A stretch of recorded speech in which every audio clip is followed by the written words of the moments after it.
guys, I'm back again, and I have today for you a review of Americanah by Chimamanda Ngozi Adichie.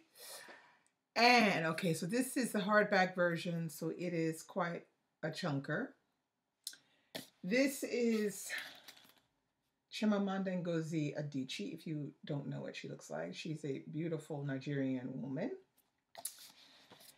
And wow, this book was incredible to read. It was a lot more than what I expected to get from it. Now that I've actually read it, I'm really surprised that it hasn't been proposed for more awards, because it is a very edifying, epic novel. It is the story of Ifeolu and Obense. Ifeolu is the main character, and she is Nigerian. She meets Obense when she's young at school. They fall in love, and their relationship continues until eventually Ifeolu goes to the US, but Obense stays back in Nigeria. Well, they continue to write each other, and then eventually Obense winds up in England, and the story continues. Now, I can't tell you any more than that, because I really think you need to plunge in and really soak up the goodness of this book, because the writing is spot on, the ideas are spot on, and the way she goes about telling the story is spot on. Now, there's some people that may say that this book doesn't have enough on the love interest, but let's face it, it's not a light book. It's not meant to be a light book. It's meant to be every bit of heaviness that it is. Now, the idea of the story, or the main themes of the story, are pretty much race and immigration and love. But I would say that it is much more a book about immigration and race than anything else. The way the story is told, it's told in a third person, but it's in a more endearing third person. It's almost like the third person, like when you have a friend who's telling you or recounting to you what happened at a party. So it's not a distancing third person. It's a third person which is a voice that is real. And in some parts you get that it's the voice of Ifeolu, but in other moments it's this omniscient narrator that is speaking, which might even just be Chimamanda Ngozi Adichie, okay? But be that as it may, it doesn't take away from the story at all. There's not a lot of dialogue, direct dialogue in the story. And in the beginning, you read, I think I may have read I would say maybe the first 60 pages before I realized, gosh, there's not much dialogue in this book. It's just straight up, storytelling. In the beginning, I thought this was going to be a problem, but in fact, no, not at all. I was so absorbed by this storyline that I didn't even think anymore about, okay, is there going to be any dialogue in this or not?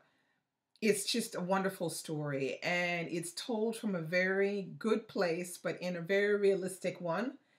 And another thing that's interesting about it is it's the pacing of the story. The pacing of the story is not slow, not fast. It's really in between. So for example, when you start to read, the chapters are not particularly long. There are maybe a few long chapters here and there, but in general, the chapters are fairly short. So it gives you time to absorb what you've read. And then when you pick up your book again, you feel like you have thought about it enough and you can continue on. Another of the good things about this book is that it is full of some spectacular characters that she has developed. All kinds. You have Nigerian characters, you have African American characters, you have white characters. It's incredible. It's almost as if though she's based on people that she's known, because with the detail that she goes about recounting, incidents. And the incidents, what she does is she introduces a character with with a particular incident. And what winds up happening is you sort of equate that incident in the story with the character. And in her recounting the incident, you really get a really good idea of what this character's personality is without you having to read 60 pages to figure out, okay, so what is this guy or what is this girl? It's not like that at all. It's the writing is so specific and well done. So she shows you what she wants you to see, and you'd have to be blind not to see it. Yeah, so that's all I pretty much have to say about this book, because I don't want to spoil it for you guys, but I tell you, this was a fantastic read. It is the first 5-star book of 2014. And I tell you, the other books to come are going to have to do some bowing and scraping to get 5 stars for me, because this one is really, really interesting to read. Now, I just also want to announce to you guys, I will be doing a Google Hangout tomorrow, Saturday, 4 p.m. Paris time, 9 a.m. Eastern time. And I'm going to be doing it with Dominique over at Token in America. And we will be discussing Americanah. So if you're interested in popping in and joining in the discussion and, to see what we have to say in more detail there, we will be airing all of the spoilers and everything. So I'm really excited to talk with Dominique about this book. It's taken me quite some time to read it because I have a lot of work on at the moment. So Americanah spilled in onto the month of March, the beginning, last weekend.